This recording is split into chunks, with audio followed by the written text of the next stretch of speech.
김정현 씨가 쓴 아버지라는 책이 있습니다. 아마 여러분들이 읽으신 분들이 많이 계실 것입니다. 제가 생각하기는 최단시간 내에 제일 많이 읽혀진 책이 아버지라는 책입니다.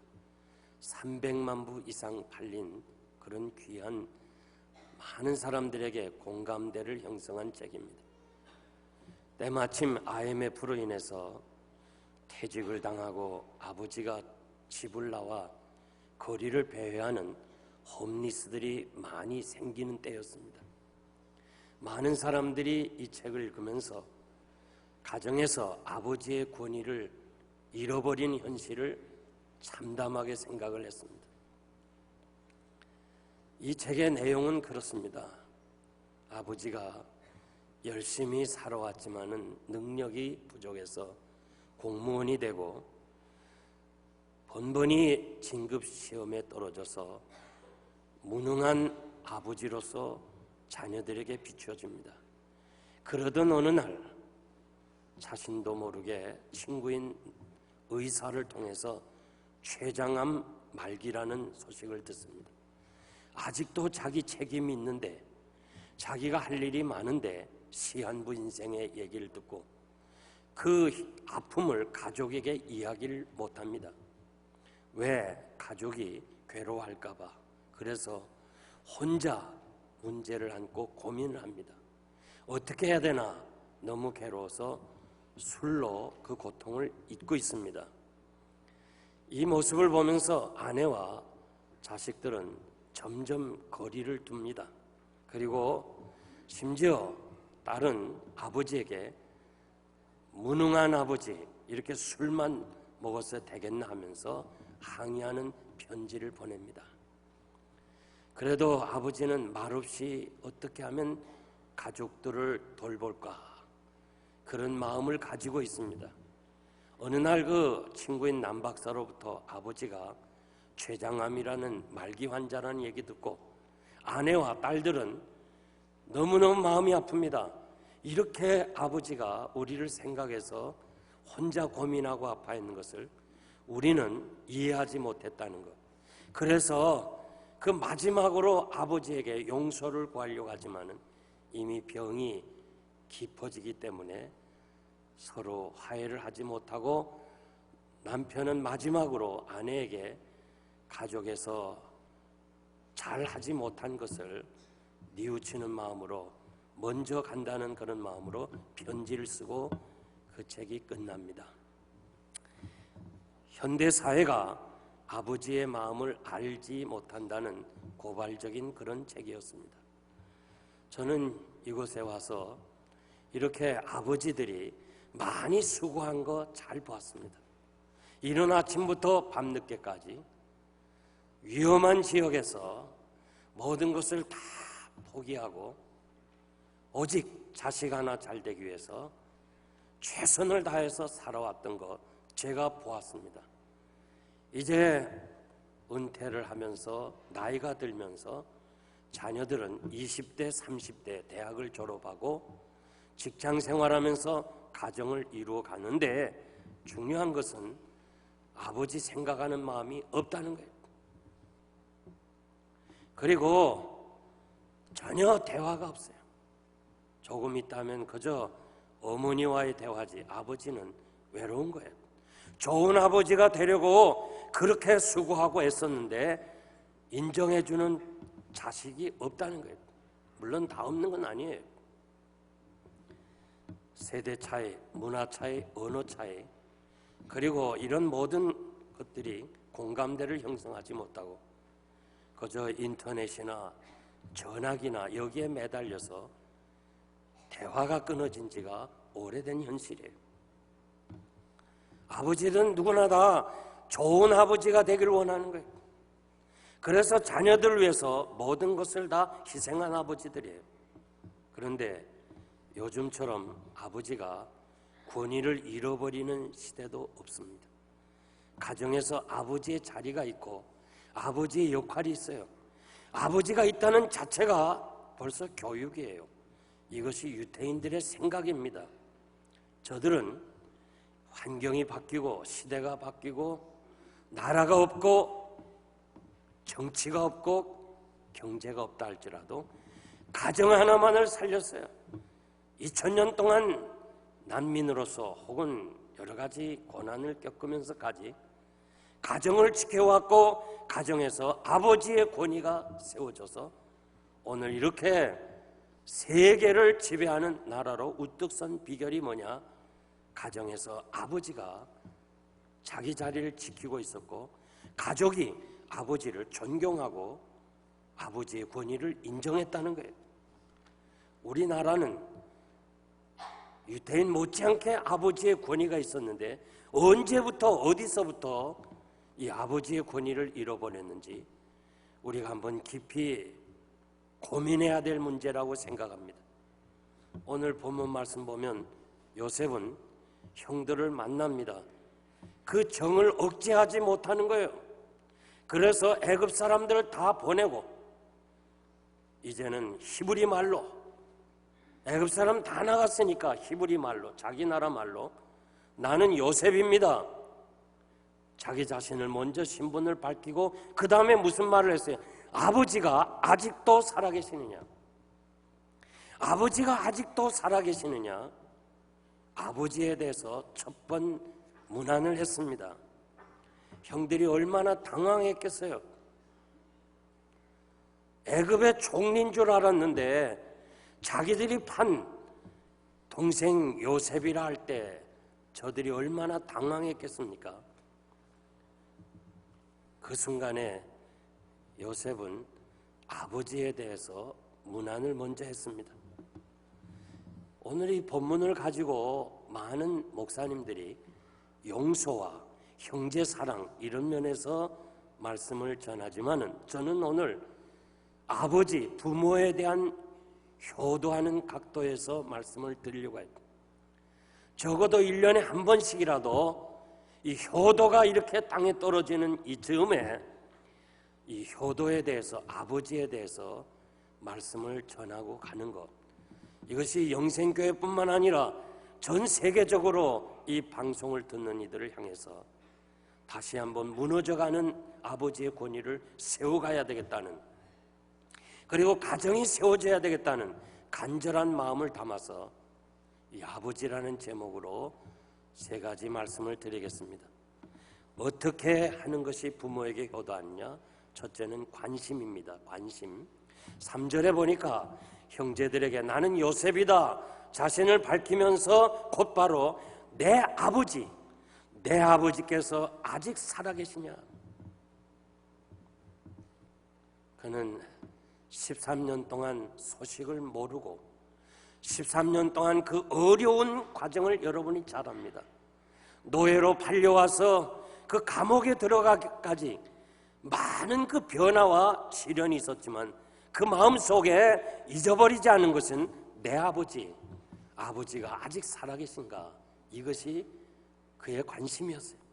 로마서 8장 5절 보니까 육신에 관심이 있으면 육신의 일을 하고 영에 관심이 있으면 영을 생각한다고 그랬어요. 여러분들이 지금 신앙생활하면서도 무엇에 관심이 있느냐 그 말이에요. 내가 육신적이고 세상적인 것만 관심을 둔다면 영에 대해서, 말씀에 대해서 듣기는 들어도 깨닫지를 못할 것이에요. 10대에는 친구가 관심이 있어요.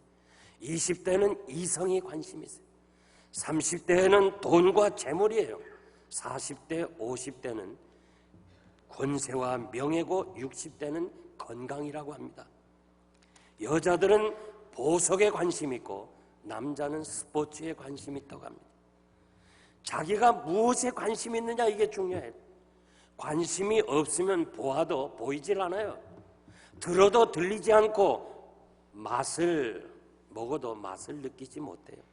수많은 사람들이 사과나무에서 사과가 떨어지는 걸 보았지만은 뉴턴 외에는 만유인류의 법칙을 보지를 못했습니다.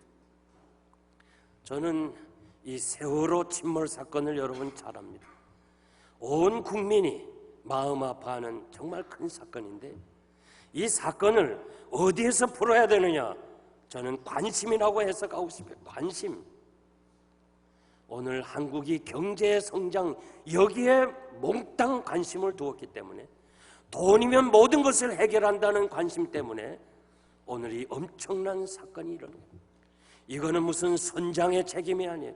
선주의 책임도 아니고 누구의 책임도 아니라 오늘 우리 모두가 다 책임을 느끼는, 다시 잃어버려 가진 이 가정을 회복할 수 있는, 가정의 권위가 무너지고 가정이 침몰되는데 세상 모든 것이 다 침몰될 거예요. 여러분들이 이런 어려운 사건을 누구를 정죄할 거 없어요. 우리 자신을 돌봐요. 정말 우리가 이 암담하고도 어려운 현실을 우리 힘으로 못해요. 그러나 여러분들이 하나 할 수 있어요. 여러분이 있는 가정부터, 가정의 아버지의 권위가 세워져야 돼요. 질서가 바로 돼야 돼요. 기초가 바로 서야 돼요. 그렇지 아니하면 오늘 이거보다 더 엄청난 사건이 일어나는, 생명의 가치, 인간의 가치보다 돈을 더 가치롭게 생각하는 것이 오늘의 현실이에요. 왜 이렇게 됐어요? 왜 이렇게 됐어요? 하나예요. 관심이 어디 있느냐? 하나님 없는 세대, 아버지의 권위를 잃어버린 세대는 앞으로 가정이 계속 침몰되고 교회가 침몰되고 나아가서 국가의 미래가 암담하다는 거예요. 모든 것이 지금 흔들리고 있잖아요. 흔들리는데 왜 흔들려요? 기초가 흔들리기 때문에 그래요. 기초가 뭐예요? 하나님이 세우신 가정이 든든해야 돼요. 가정에서부터 아버지의 권위를 잃어버리고 아버지를 무시하고 아버지를 집 밖으로 내어보는 이 현실이 어떻게 미래를 기대할 수 있느냐 그 말이에요. 우리 자신을 한번 깊이 통찰하고 책임의식을 가져야 될 것이, 우리도 그렇고 한국에 계시는 모든 분들이 이런 사건을 통해서 깊이 반성해야 된다고 저는 생각합니다. 가정이 바로 세우기 위해서는 가정에서 부모의 권위가 세워지고 부부가 서로 사랑하면서 그리고 자녀를 생각하는 순서, 질서가 바로 돼야 됩니다. 요셉은 형들에게 속히 아버지께 올라가서 내 아버지의 아들 요셉이 지금 총리가 됐다는 이 복된 소식, 기쁨의 소식을 전해달라는 거예요. 잠언 23장 24절 이하에 보니까 의인의 아비는 크게 즐거울 것이요 지혜로운 자식을 낳은 자는 그를 인하여 즐거울 것이라고 그랬습니다. 내 부모를 즐겁게 하며 너 낳은 어미를 기쁘게 하라. 유교에서도 자식은 부모의 마음을 즐겁게 하라고 가르칩니다. 자식은 부모가 살아있는 동안 높이 올라가지 말고 깊은 데 가지 말라는 거예요. 이유는 부모가 근심을 하기 때문이라고 그렇습니다. 옛날에 우리 조상들은 60이 넘은 노인네가 부모 앞에서 재롱을 피웠다는 거예요. 왜냐하면 부모를 즐겁게 하기 위해서 그랬어요. 정월 초하루가 되면 모든 자녀들은 집에 있는 거울을 다 숨겼다는 거예요. 행여 부모가 거울을 보면서 자기 늙은 것에 대해서 고민할까 봐 거울을 다 숨기고 정월 보름이 지난 후에야 제 위치에 갖다 놓았다는 이야기입니다. 이것이 바로 우리 한민족의 아름다운 전통입니다. 미국 생활이 바쁘고 피곤해서 무엇을 생각할 여유가 없는 거 이해합니다. 그러나 부모님 떠나시면 못다한 아쉬움이 많이 있으니까 살아생전에 부모님 생각하고 관심을 가져야 돼요. 나는 여러분들에게 말씀드리고 싶은 것은 부모가 세상 떠날 때 울지 말아요. 살아있을 때 효도를 해요. 살아있을 때 효도 많이 하고 떠나시면 감사합니다. 하나님 감사합니다. 제일 가치 없는 눈물이 부모가 세상을 떠난 후에 우는 눈물이에요. 왜 울어요? 못다한 불효에 대한 우는 거예요. 우리 믿는 사람들은 하나님 앞에 갔으니까 감사합니다. 살아생전에 효도를 많이 해야 돼요. 노인은요, 한 사람도 자신이 젊어진다고 생각하는 사람 하나도 없어요. 그러나 반대로 젊은이들은요, 내가 나이가 들면 늙어진다고 생각하는 사람 하나도 없어요. 사람은 다 늙고 병들고 떠나게 돼 있어요. 그러므로 항상 젊은이가 아니에요. 내가 부모에게 효도해야 자녀들이 내가 그때에 가면 또 효도를 하게 되는 거예요. 이 현대 문명, 핵가족, 미국 문화가 그리고 어렵고 힘든 이민 생활이 노인들을 무시하게 되고 관심 밖으로 내어보내고 그저 집이나 보는 사람, 아이나 보는 사람, 힘이 없는 노인으로 생각하지 말아요. 의로운 길에서 얻어진 장수의 복, 하나님이 축복하신 그 인생길, 그러므로 우리 가정에서부터 남들이 어떻게 하든지 간에 우리 가정에서부터 부모를 존경하고 경외하고 공경하고 부모의 말씀을 듣고 부모의 지도를 받으려고 하는 이러한 자세를 가질 때 정말 우리 마음속에 요셉처럼 아버지가 살아계시냐, 아버지가 지금도 살아계시냐. 이 짧은 본문에서 아버지라는 말이 10번이나 나와요. 10번이나. 여러분들 마음속에 무엇이 관심 있어요? 말하는 것과 행동을 보면 잘 알아요. 나는 여러분들이 관심을 좀 부모에게 두기를 바라요. 내 아버지가 아직 살아계시냐? 이 살아있다는 것이 얼마나 중요한 거예요. 가시면 효도할 기회가 없는 거예요. 살아있을 때 효도 많이 해서 여러분들이 땅에서 복을 받으시기를 바랍니다. 두 번째, 형제 사랑이에요. 요셉은 형들에게 죽임을 당한 사람이에요. 죽이려고 그랬어요. 그런데 죽이지 않고 노예로 팔았어요. 결국 그는 노예로 팔려온 사람이에요. 가진 고난을 다 겪었어요. 수모를 당했어요.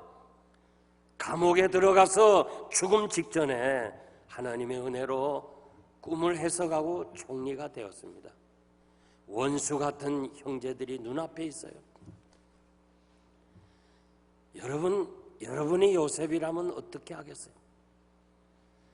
벌벌 떠는 형들에게 가까이 오라 하면서 품어주잖아요. 무서워하고 두려워한 형들에게 형님들 두려워하지 마세요. 형이 나를 판 거 아닙니다. 형들이 나를 애굽에 보낸 거 아닙니다. 하나님이 이 어려운 기근에서 우리 가족들을 살리기 위해서 하나님이 보내신 것이지 형들이 보낸 것이 아닙니다. 지금 요셉이 형들을 사랑할 수 있는 가장 귀한 말이 뭐예요? 당신들이 나를 판 것이 아니고 하나님이 나를 이리로 보냈습니다. 얼마나 하나님이 기뻐하시겠어요? 그 얘기 듣고 아버지가 얼마나 감사했겠어요?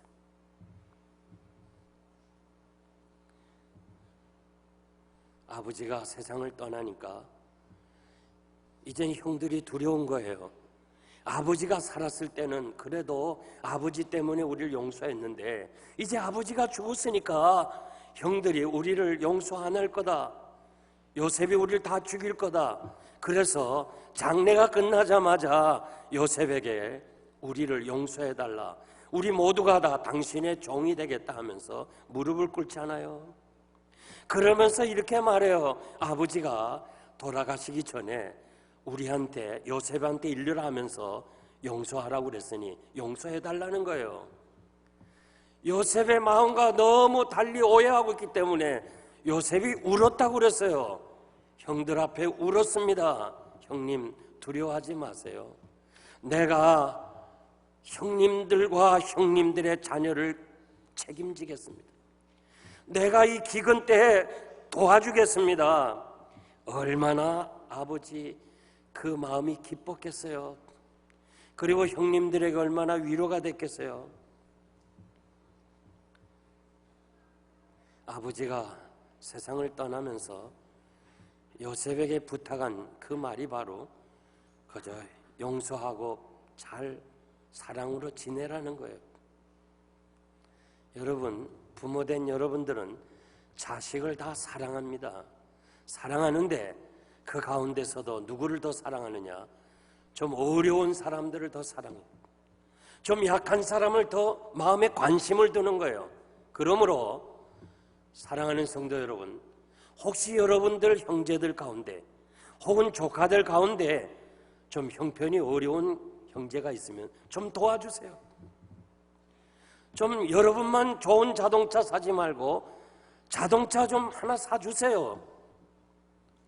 그리고 집도 좀 가까이 하나 좀 다운페이도 좀 해주고 좀 집도 사는데 도와줘요. 그거 부모님이 기뻐하는 거예요. 요셉은 자기를 죽인 원수까지도 아버지 생각 때문에 효도하는 마음으로 형제를 가슴에 품은 거 아니에요?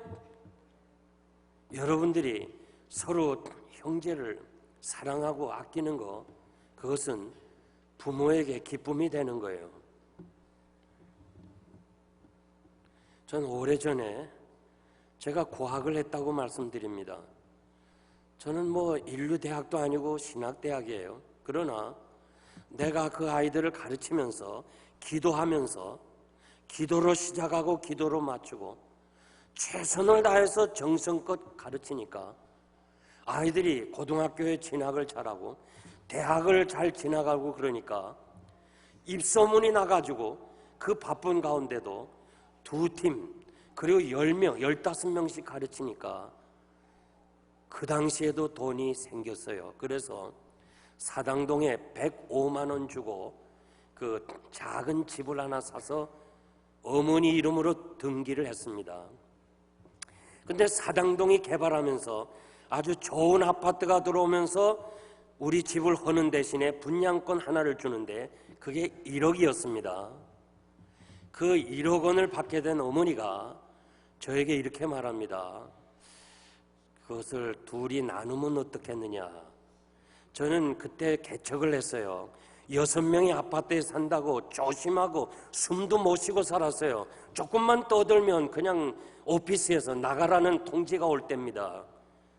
그런데 가만히 그 생각해 보니까 어머니 마음이 형도 없는 혼자 사는 형수에게 좀 주고 싶은 마음이에요. 말씀은 안 했지만은. 그래서 제가 어머니 다 드리세요. 난 필요 없습니다. 다 드리세요. 그때 어머니가 얼마나 기뻐했는지 몰라요. 그때 1억이면 지금 5억이 넘는 돈이에요. 3, 40년 그런 때 굉장한 돈이에요. 어머니가 얼마나 기뻐한지 몰라요. 나 지금 이렇게 잘 살고 있는 거예요. 돈이 무엇이길래 형제들끼리 서로 마음 상하면 그 중간에서 부모의 마음이 괴로운 거예요. 여러분, 오늘 우리 현실을 한번 봐요. 이 돈 때문에, 가진 것 때문에 형제들이 서로 불편할 때 그 사이에서 나이 드신 부모님은 괴로운 거예요. 고려 공미왕 때 가난하지만은 의가 좋은 형제가 있습니다. 이 형제들이 어느 날 길을 가다가 길에서 작은 금덩어리를 하나 줬습니다. 누가 떨어뜨렸는지 모르지만은 이 금덩어리를 주웠을 때 동생이 주웠어요. 동생이 주우면서 동생의 마음속에 야 이거 형님이 없었으면 좋겠다. 내가 다 소유했으면 좋겠다. 그런 마음이 생기더라는 거예요. 그러면서 괜히 형이 있는 것이 참 미워지더라는 거예요. 그래가지고 자기도 모르게 나 혼자 가지고 싶은 욕심이 생겨서 같이 나루를 건너면서 배를 타고 이래서는 안 되겠다 하면서 자기가 주운 그 금덩어리를 형님 가지세요. 내가 이걸 가지고 나니까 괜히 형님이 미워지는데 나 이거 가지세요. 줘버렸어요. 그러니까 형님이 미안하다. 난 네가 그 금을 줍는 순간에 공연히 내 마음속에 너를 미워지기 시작했어. 어떻게 하면 저걸 뺐을까? 어떻게 하면 나눠 가질까? 그 생각만 하니까 내가 괜히 미워지더라. 그 금덩어리를 강에 버렸어요. 이것이 공미왕의 소식에 들렸어요. 이렇게 훌륭한 아들을 기른 부모에게 상을 내렸다는 이야기입니다. 여러분, 제가 말씀드립니다. 행여나 그런 일이 없겠지만은 형제들 가운데 돈 때문에 부모 마음을 상하게 하지 말고, 여러분들이 좀 넉넉합니까? 여유가 있습니까? 도와주세요. 조카들을 좀 도와주세요. 있을 때 잘하세요. 언제나 여유가 있는 거 아니에요. 부모를 기쁘게 하면 하나님이 축복해 주실 줄 믿습니다. 마지막으로 복량입니다. 11절 보니까 흉년이 아직 5해가 있으니 내가 아버지를 복량하겠습니다. 이 복량이라는 말은 세번역에 보니까 아버지께서 사실 수 있게 모든 것을 장만해 두겠습니다. 영어 성경에는 모든 필요한 것을 제공하겠습니다. 그렇게 번역을 했습니다. 부모님 필요한 거 자녀가 책임져야 돼. 자녀 정부가 책임지는 거 아니에요. 그 성경이 아니에요. 성경이 가르치는 것은 자녀가 부모를 책임지라는 거예요. 정부에서 주는 것은 그건 덤으로 주는 것이지 우리가 할 일을 해야 되는 것이에요. 예수님도 30세까지는 가정에 충실한 것을 알 수 있어요. 전설에 의하면 요셉이 일찍 세상을 떠났답니다. 그래서 예수님이 가정의 모든 경제를 담당했다는 거예요. 목수일을 했다는 거예요. 마지막 십자가상에서 어머니 마리아를 요한에게 부탁해요. 요한아, 내 어머니다. 어머니 잘 부탁한다. 그까지 효도한 것을 우리가 알 수 있습니다. 여러분들이 세상에 태어나서 오늘까지 소유한 모든 것이 부모 없이 된 거 있어요? 부모가 나를 낳아주었기 때문에 여러분들이 소유한 거예요. 여러분들이 가지고 있는 모든 것은 다 부모로부터 받은 거예요. 자연 법칙에도 심을 때가 있고 거둘 때가 있는 것처럼 효도하는 것도 때가 있는 거예요. 언제나 하는 거 아니에요. 할 때 하지 못하면 기회 놓치면 할 수 없는 거예요. 언제나 함께 계시는 거 아니에요. 지난 주간에 우리는 공교롭게도 두 분이 함께 이렇게 소천하는 기회가 있었어요. 미처 이렇게 주중에 하느라고 알려드리지 못해서 모르시는 분도 계실 거예요. 어머니 신말선 성도님이 그 아픈 가운데 아들이 3개월 동안 어머니 병상을 지켰다는 거 아니에요? 그리고 어머니가 세상 떠날 때 아들이 몸을 씻겨줬다는 거예요. 제가 그 아들을 보면서 당신 잘했다. 너무너무 훌륭한 일 했다. 우리 유정수 권사님 어머니 곁을 지켰어요. 어머니 곁을 끝까지 지켰어요. 너무 아름다운 본을 보여주었어요. 여러분, 부모에게 복양하기 위해서 몇 가지 말씀드립니다. 부모님과 많은 대화를 해주세요. 정말 부모님들 외로워요. 나이 많은 사람 외롭습니다. 좀 많은 대화를 하세요. 그리고 전화도 자주 해주세요. 그리고 좀 외로우니까 새로운 분위기가 필요하니까 여행도 좀 보내세요. 그것을 여러분의 자녀들이 다 보고 있어요. 그래서 여러분들이 이 다음에 나이 들으면 여러분의 자녀들이 또 그렇게 해줄 거예요. 우리가 초창기에 정말 제가 친히 운전하면서 효도 여행을 많이 했습니다. 지금 너무 바빠서 잘 못하지만은 앞으로도 계속 하려고 그래요. 좀 부모님을 여행도 하고 선교 비전 출입도 좀 다니도록 그렇게 하세요. 매일 필요한 용돈도 드리세요. 절대 정부에서 주는 돈 가져갈 생각하지 말아요. 생각까지 하지 마세요.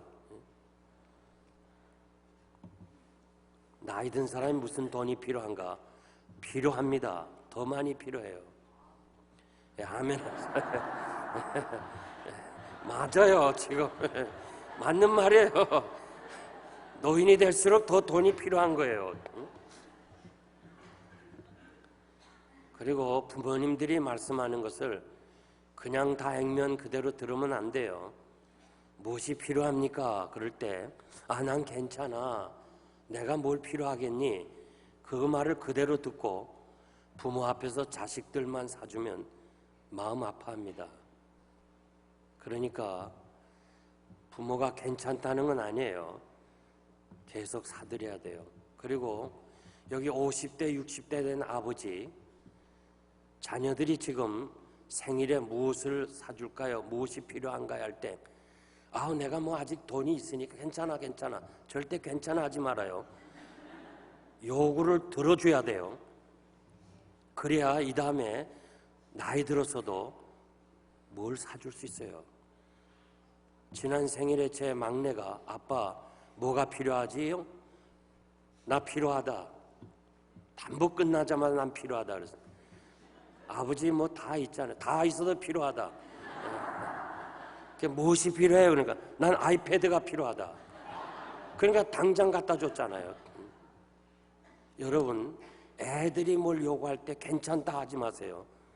항상 요구를 들으세요. 그래야 노년이 돼서 계속해서 자녀가 줄 수 있는 거예요. 부모님 앞에서 부부싸움이나 아이들 때리지 마세요. 부모 마음 괴로운 거예요. 혹시 나를 미워서 그러는가? 그리고 무엇이든지 여러분 건강에 유의하세요. 내가 몸이 아프면 나보다 더 고민하고 괴로워하는 분이 부모예요. 부모 앞에서 일찍 떠나는 거 불효입니다.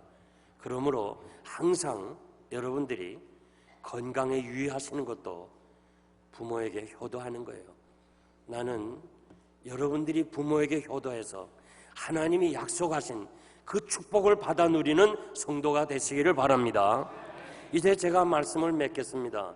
1997년 12월에 이 콜롬비아 정부군에 19살에 입대한 군인이 이 반정부 공산군과 싸우다가 이렇게 포로로 잡혀서 10년이 되도록 돌아오질 않는 거예요.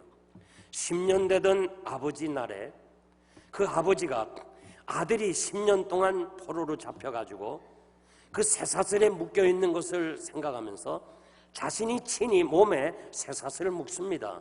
그리고 콜롬비아 전역을 걸어 다닙니다. 그리고 중남미 전체 에콰도르까지 전체 베네수엘라랑 걸어서 결국 유럽까지 프랑스, 독일, 바티칸 그 군까지 1100km를 걸었습니다.